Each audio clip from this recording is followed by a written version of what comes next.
ថ្ងៃនេះខ្ញុំមានហារតីប្រកបដោយបតិសមរស់ក្រៃលែងដែលបានចូលរួមជាព្រះរាជាធិបតីដ៏ខ្ពង់ខ្ពស់ក្នុងព្រះរាជពិធីសម្ពោធវិមានសាមគ្គីភាពដ៏ល្អវិចិត្រដែលជាសមិទ្ធផលក្នុងឆ្នាំ2026ថ្មីមួយបន្ថែមទៀតរបស់ប្រជាជាតិខ្មែរយើង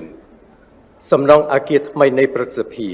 ដែលត្រូវបានកសាងឡើងក្រោមការព្រួយផ្ដើមរបស់សម្ដេចអគ្គមហាសេនាបតីតេជោហ៊ុនសែន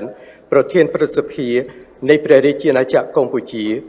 នឹងត្រូវបានប្រសិទ្ធនាមថាវិមានសាមគ្គីភាព